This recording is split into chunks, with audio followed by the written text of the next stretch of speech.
Ele é um dos mais respeitados juristas do Brasil. Eu vou conversar com Ives Gandra da Silva Martins. Por favor, Ives. Eu não sabia que tinha uma lei que podia cancelar a lei, que é uma cláusula pétrea da Constituição, dizendo que não pode haver censura de nenhuma forma. Mas agora, esse plano que está aí, eu considero, Jô, um plano que pretende reformular por inteira a democracia brasileira. São 521 propostas que estão no Plano Nacional de Desenvolvimento de Direitos Humanos. 521 com 6 eixos orientadores. O grande drama desse plano é que é um modelo muito semelhante ao modelo venezuelano. Há um centro de estudos de pesquisas sociais na Espanha que orientou a conformação das 3 condições da Venezuela, do Equador e da Bolívia. O nosso plano segue muito. Por exemplo, em relação à imprensa, censura da imprensa. Quer dizer, vai haver um controle, vai haver uma classificação. Aquelas instituições que não seguirem o que eles chamam do plano de direitos humanos, essas instituições não receberão, por exemplo, financiamento oficial.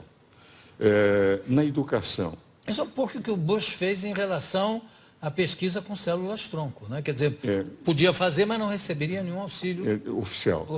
Mas no caso concreto da imprensa, a imprensa são os pulmões de uma democracia. Quando você controla a imprensa, eles é que vão determinar. Educação. Todos os professores terão que ser educados dentro do que eles chamam deste plano de direitos humanos. E as crianças receberão uma cartilha para seguirem rigorosamente o plano. Então, formando muito no estilo, enfim, da União Soviética, do Hitler, do Mussolini, criar a juventude já amoldada a aceitar o plano. Por exemplo, direito de propriedade. Hoje nós temos o seguinte, quer dizer, se minha propriedade é invadida, eu vou até a justiça e peço a reintegração de posse, mostra que eu tenho o título. Se o invasor invadir uma propriedade, o proprietário fica sem a propriedade. Aí a justiça não poderá dar reintegração de posse. Chamarão a sociedade civil organizada, que é formada pela comunidade deles, e essa determinará se deverá ou não ser devolvida a casa. Ou pode ser urbana, ou pode ser uma propriedade rural. Urbana também? Urbana também. As duas estão colocadas, propriedade rural e urbana. A subutilizada, se a comunidade entender que está havendo subutilização daquela propriedade, etc., só depois desta manifestação é que possivelmente o programa não diz de que forma se fará, apenas diz que não se poderá dar a integração de posse imediata antes de haver uma mediação dessa comunidade. Pega-se, por exemplo, o problema, que eu considero extremamente grave, das Forças Armadas e da Polícia. As Forças Armadas, hoje, elas representam, em momento de crise, aquela que determinará a maneira de se controlar, de se manter a ordem e a lei. O que ocorre? As forças policiais são forças auxiliares. Quem comanda é as Forças Armadas. Agora, as forças policiais deixam de estar subordinadas às Forças Armadas, deixam de ser forças auxiliares das Forças Armadas. Cria-se um sistema único de forças policiais, nacional. Então, os governos terão as suas forças policiais controladas por um sistema nacional único. Então, teremos as Forças Armadas se o Brasil entrar em guerra, o Brasil não tem essa vocação, e teremos um controle total das polícias desvinculadas das Forças Armadas, podendo ser as forças policiais apenas forças reservas em caso de guerra. Então, está havendo uma total mudança do sistema, digamos, do regime constitucional. Por exemplo, nós vivemos em representação. Cada deputado paulista, para ser deputado federal, ele precisa de pelo menos 100 mil votos. O que representa? Ele pode ser um mau deputado, mas é o povo que vota. Eles vão substituir um pouco a chamada democracia representativa por uma democracia delegada, que é comum na Venezuela, Bolívia, Equador. Vale dizer, o povo vai ser chamado sempre para discutir não, votar em plebiscitos e referendos criando-se quase um sistema semelhante ao sistema da Constituição venezuelana, pela qual haverá o poder executivo, o povo, como os dois poderes, e o poder legislativo, o judiciário e o Ministério Público serão poderes acólitos. Então, é indiscutivelmente um plano que representa o pensamento daqueles que fizeram. Mas é possível o governo se sobrepor ao que está na Constituição? Eles terão que mudar a Constituição. Isso é apenas um programa, é um decreto programático. Eles vão ter que mandar projetos de lei ordinária, projetos de emendas constitucionais para mudar todo esse sistema, Poder Judiciário, Poder Legislativo. Terá que ter uma comissão de direitos humanos a orientar as leis que eles terão que fazer. Eu lhe interrompi com a pergunta, você ia falando... Não, o que eu iria dizer é o seguinte, eu tenho um profundo respeito por aqueles que fizeram esse plano. Alguns deles são meus amigos, debates há muitos anos, entende? Mas eles têm uma convicção de que, por exemplo, Cuba é um país que representa uma democracia, que a Venezuela tem uma democracia representativa, que representa o povo, não precisa. E eles estão pretendendo trazer para o Brasil as convicções ideológicas deles, que eu respeito, não são as minhas. Não, mas como é que Cuba pode ser considerada uma democracia se tem o Fidel, por quem eu tenho, aliás, uma grande admiração pela luta dele, pelo que ele significou para Cuba, tudo isso. Eu confesso que não tenho a mesma admiração. Não, eu digo o seguinte, um sujeito que desembarca com 12 pessoas numa ilha e toma conta, evidente que se transforma num mito, pelo menos. No tempo que eu estudava na faculdade... Mas será que não surgiu mais ninguém com competência? Olha, no tempo que eu estudava na faculdade, em 57, quando ele começou, a mim me revoltava muito. Nós damos sempre o direito de defesa como o principal direito de uma democracia. Claro. Não há democracia sem direito de defesa. Por isso é que eu sou advogado, nunca quis ser magistrado, nem político, nem nada. Agora, naquela época, foram levados milhares de pessoas aos paredões eu sei. sem nenhum direito de defesa.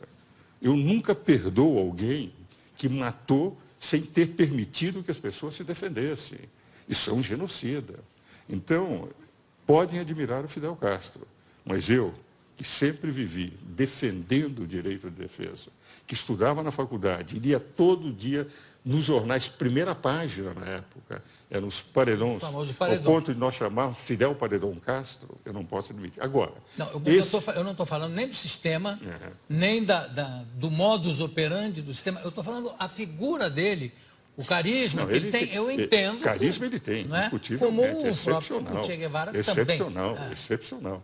O que eu não estou de acordo. Agora, o que ocorre? Eles dizem que é uma democracia porque não precisam de eleições. As eleições são apenas confirmativas, porque só tem o partido oficial.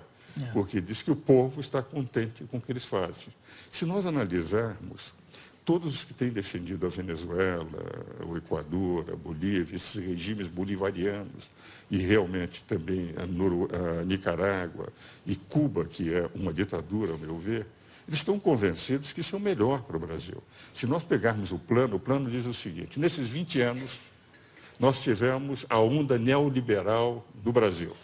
E nós precisamos voltar a um Estado mais forte, as desprivatizações, isso está no introito do plano.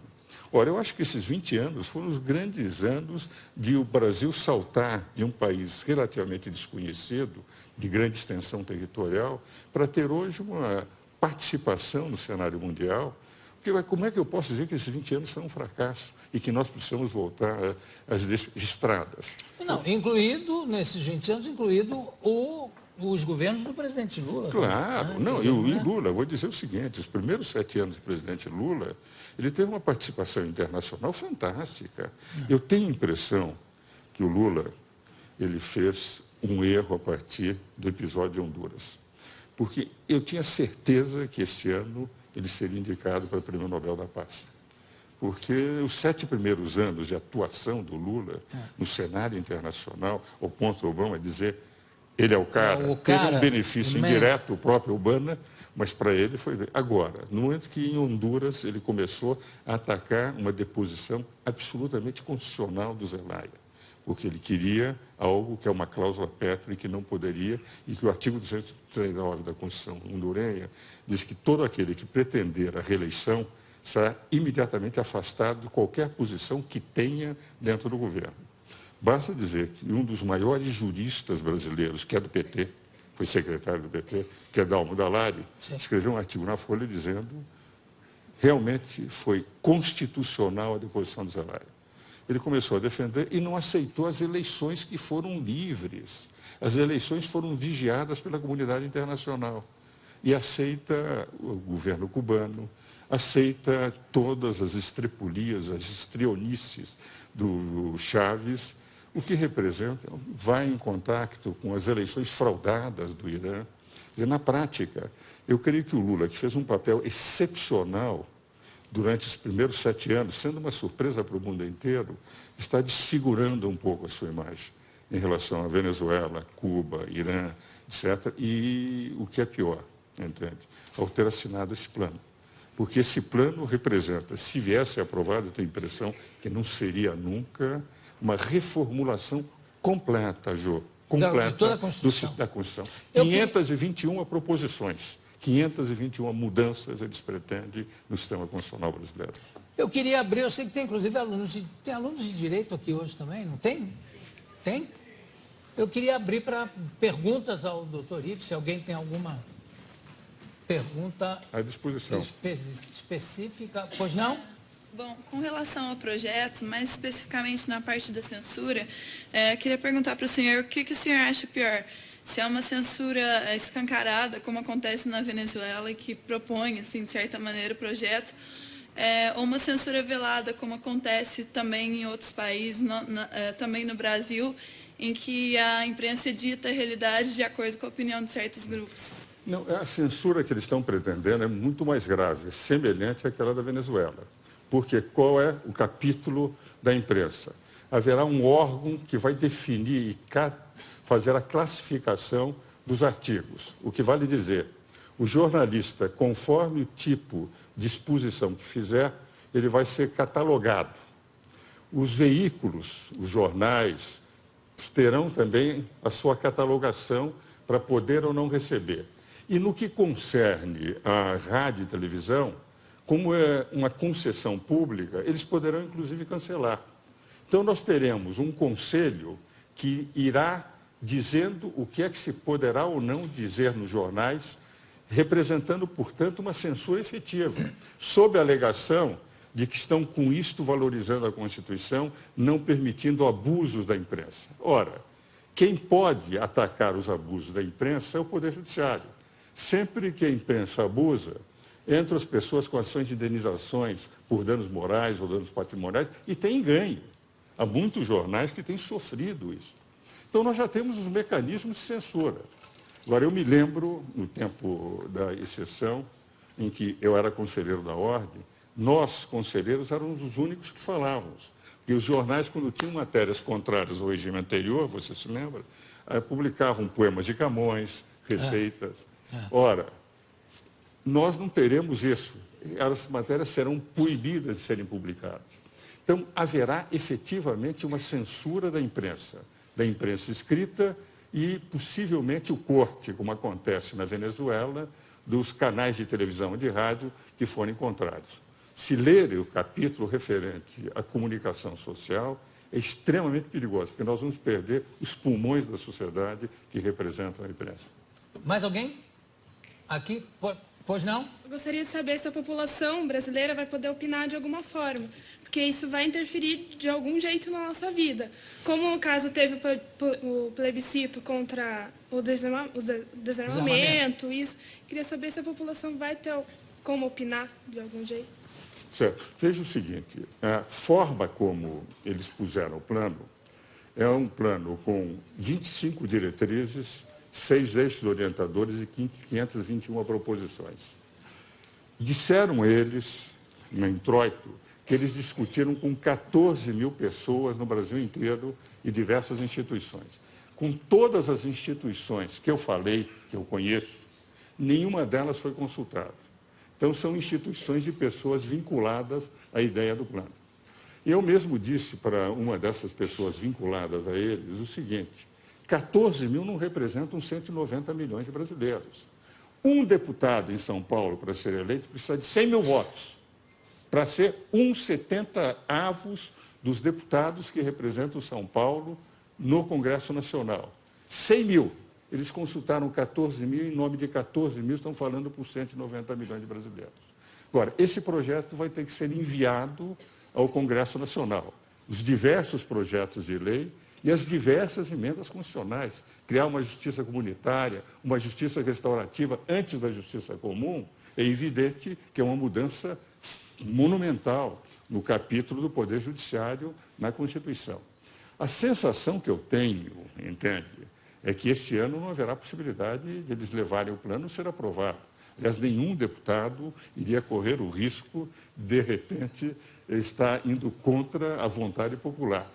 Agora, nós não sabemos, em função daquele candidato que vai ganhar, aliás, são 2 candidatos, não é, que estão com mais possibilidades, se, enfim, o candidato do governo ganhar, se vai ou não aceitar o plano e levar o plano para frente. O que eu tenho a sensação, e que a imprensa tem que fazer, e eu quero distinguir bem uma coisa, o que eu estou atacando são as ideias do plano, embora respeite as pessoas que os fizeram, porque alguns são, inclusive, meus amigos. O que eu quero dizer é que nós, sociedade, temos que conhecer em profundidade o plano. Não pode ser levado ao Congresso e deputados se reúnem, fazem um acordo de liderança e aprovam. Nós todos, o povo brasileiro, e essa é a intenção que eu acho que o meu amigo Jô Soares está fazendo, é levar para o conhecimento a fim de que as pessoas possam discutir, possam debater e se acharem que é melhor que se faça. Eu, pessoalmente, considero que a democracia corre risco se nós sairmos do equilíbrio de poderes que temos hoje. Porque hoje tivemos, em 22 anos de Constituição, um impeachment presidencial, uma superinflação, escândalos como o Mensalão, o escândalo dos anões, agora o escândalo do Distrito Federal. Tivemos alternância do poder e nunca se falou mais em quebra das instituições. Vale dizer, a Constituição funciona bem. Mudar essa Constituição, que tem defeitos, mas que permitiu um equilíbrio de poderes, é um risco muito grande para o Brasil. Por isso, todos nós temos que discutir, e principalmente os meus colegas, aqueles que fizeram direito. Que a nossa função, fundamentalmente, é discutir o direito que tem que ser aplicado nesse país. Bom, eu tenho parabéns. E parabéns pela pergunta. Eu tenho tempo para mais uma pergunta, que foi um rapaz que falou junto com... Quem foi? Eu. Foi você? É. Então, diga lá. Eu queria perguntar se esse projeto, se ele for implantado, se o governo decidir aceitar, ele vai abrir portas para que outros projetos muito mais abusivos, piores para a população, porque você censurar uma coisa, censurar uma pessoa a ter a sua própria opinião é uma coisa ruim. Se esse projeto, se ele for aceitado, vai abrir portas para outros projetos muito mais abusivos. Se o projeto passar, nós vamos ter um regime semelhante ao de Chaves. Nós vamos ter o Poder Executivo com força, o Poder Legislativo e Judiciário e o Ministério Público como acólitos, quer dizer, como secundários, e o Poder Executivo a toda hora chamando o povo para opinar, diga sim ou não, como acontece. E é evidente, quando se tem um único poder, sem o equilíbrio dos outros 2 poderes, tudo que vier depois será mais abusivo. Então, esse risco que o colega apresenta realmente existe. Tudo bem. Bom, eu quero agradecer a presença aqui do doutor Ives Gandra da Silva Martins. Maravilha, você sempre claríssimo e sempre nos ajudando a esclarecer alguns pontos que ficam muito obscuros, né? E você dá clareza a todos esses pontos. Muito obrigado.